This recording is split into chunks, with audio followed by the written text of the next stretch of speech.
So today I wanted to kind of talk about or discuss or inspire maybe a train of thought. And the thought is that isn't it so that consciousness and energy is kind of the same thing on the two sides of a coin, so to say? Sometimes uh, the reason why we come together is quite profound because what we are doing here, we're not only expanding our conscious awareness, right? But we're starting to become more and more aware of how our consciousness is handling certain things. So if consciousness is on one side of the coin, then on the other side is energy, right? So I was thinking about that today because I'm writing kind of like a new kind of a what is it called? When I want to teach the Reiki in Palma de Mallorca, so I thought maybe I'll just like write a little bit about what it is that I am doing, and the awareness came to me that it is first 30 years of yoga, right? And being able to like really work with the energy of the body that then started to expand my consciousness. Okay. Then when I was ready, it was a teacher that showed up. It was a mom of one of my teacher trainer students that I did the 200 hours with. It so happens that that student was in the same group as the student then and teacher now in Palma de Mallorca. They went together in the same class. So anyway, so the student's mom is Raven, who was my shaman teacher lady. And she came just at this appropriate time. And I just looked at some dates today, and it was four years before 2020. So 2016, I started with that. And the first class was the Antakarana class, the Rainbow Bridge class. And then I ended in November of 2020. And I remember uh, that was the first weekend where they shut down everything because of COVID. November 14th, 2020. And then we did death walking. Okay, so how do you take somebody into the light, blah, blah, blah, blah, blah, in the shaman class. But I remember thinking, okay, wait a minute. Some yoga studios were still open, but I remember thinking, wait, I need to do something. How can I be of the highest service for those yoga students that don't quite understand consciousness or have the energy, understand what's happening in their body? So when I started to write that today, my little resume, so to say, of how one thing has tied in to the next. So yoga, philosophy, breath, then came Reiki, then came Shakti Reiki, then came 4 years of shaman training, and then came quantum healing hypnosis, right? How they all reach the same point, but different points. So how can we become aware of what energies are coming towards us and why is it important? Okay. What type of practices do you do? How does it affect your etheric body? How does it resonate in your astral body? Right. So these are codes that we're putting in and receiving. So now we're receiving a lot of light codes, maybe from the sun, maybe from the solar flares, and maybe from some of these activations that we do here, right? They are usually established in the astral body. And with the astral body, we usually can see colors, shapes, dark, light. Some people can perceive those uh, images or sensations in that way. Meanwhile, the etheric body is more like Reiki. You can feel the vibration, you can feel density or dip in the energy, or you can feel hot and cold, right? So now that we're going through uh, some spiritual awakening, but also some stress factors of whatever is going on in our lives in general. And we have our original kind of past lives, whatever sufferings we went through in the past lives. We probably forgot about what the suffering was, but what we learned from those past lives was the gifts, the spiritual gifts that are waking up in this life, right? So that's one aspect of it. And whatever we have suffered in this life, if it's a migraine or is it like a tragedy or divorce, is it that we suffered, you know, trauma or stress or shock or whatever, how we learn to release, transmute, and uh, use that as a lesson in our way of dealing with this moment in time, that can also help us become aware of, do I actually have a migraine? Or is it somebody knocking on the door? Okay. Do I know how to cope with this situation if this stressful thing happens, for example, in your family life? My kids are doing crazy stuff, or blah, blah, blah, or they had a car accident, or whatever, something that's very like, oh my God, like that. What the mechanism, not just coping mechanism, but the healing mechanisms that we can pull in on that? Okay, so these are just several different forms of energy and consciousness, right? That we can learn and we practice when we come together, when we have discussions and when we share with each other. We can learn to hold space, we can learn to listen.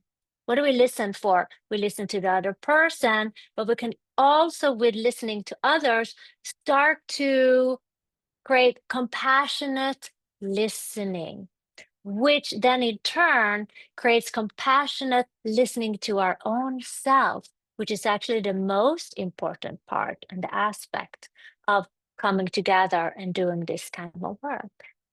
Okay, so I just threw now a Swedish smorgasbord of information or situations to you, but become aware of, who am I actually now? What am I actually feeling now? What do I want to create? And what knowledge do I have innately within me that I could use to create what I want to build as a servant for the unity, consciousness, and love, right? How can I become a creator person that helps humanity heal and ascend, right? Through your own body. So the Tibetan Buddhists always teach it is through your physical, mental, emotional, etheric, and conscious experiences that you then can share or hold a higher vibration and be able to see, okay, what's coming next? Okay, oh shit, okay, that was terrible, but what am I learning from this situation? What are my what is my instinct saying? What is my first go to? Can I sit back and zoom out? What would my higher aspects do? Like being able to contemplate in the moment is what creates wisdom. And remember, we can read a book all day long, but unless we actually, in somehow, create a consciousness from what we're reading, practice it, speak it, visualize it, imagine it, tell somebody else about it, then we're not really imprinting it, but it becomes very mental. We want to get the information through our heart, into our body, and then connect the heart, our voice, and then our heart minds, right? That's how we start to evolve and balance out energies with consciousness. So, what came first, the chicken or the egg, right? Well, they go hand in hand because we are lifting out of the chicken or the egg, which is the third dimension. We're going into more the fourth dimension where we understand that, yeah, I am separate from the solution or the energy that I need in order to resolve this situation within me at this time, right? So we're starting to ask, well, who am I now? What do I actually remember or re-remember? What are my gifts that I can pull on now? What have I learned? What have I seen? What is true to me now? Okay, fourth dimension. Fifth dimension, we see change, right? We start to open up and understand it is through love, love of yourself, love of the own experience that we have. Forgive ourselves, and forgive others. But we got to have that really self love in whatever it is that we have experienced that comes from that end. Sixth dimension, we go even higher into almost receiving more knowledge, and we kind of sit back a little bit more and allow things to unfold. And then we can just like adjust our own perception and then have everything unfold a little bit more. So these are just ideas of why do we come together? Okay. So ask yourself, why are you here? Are you here to clear your energy field? Great. Are you here to understand yourself more deeply in regards of your energy fields and body, your etheric body, your astral body, and where do we get the information from? Going into higher dimensions like eighth dimension, where we have the light heart, then we're already in the net. You become a netaru, like the Egyptians call it. You become part of the web, like the shamans talk about it, or you can play in the quantum field, right? It's all kind of very, very similar, little nuances and traditions and practices, of course, are different. Okay. So where are you pulling from? Where are you interested and intrigued? And where do you want to learn more? Right? How can you create a clear vessel and a clear channel? Okay. What practices do what? Okay. What is the purpose of a certain practice? What is the purpose of Reiki? Calm the nervous system so the body can heal, right? To relax the mind and become more familiar. Okay, so the purpose and what is the effect on your physical body avatar from, for example, Reiki? What is the effect on your mind and your heart and your chakras, your meridians, your nadis for meditation? Does it expand your consciousness, or is it an energy opening, or is it actually both? What if you do yoga practice when you open your body and your lines of energy, right? And you breathe into it. What is working for you? And does it have the effect that you're looking for? And are you aware of what effect you're looking for? I think when we have pain or when we experience acuteness, yeah, we know, okay, I don't want that pain anymore, right? But when everything is kind of good and flowing, okay, where am I grounding myself? Okay. Where is my information anchoring for the I am presence, the higher self anchors in the cave of Brahman, right?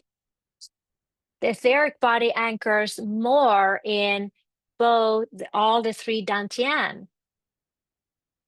Okay, so where do you feel that you have connection? What areas are you more interested? What is intriguing to you? What do you want to build in your life?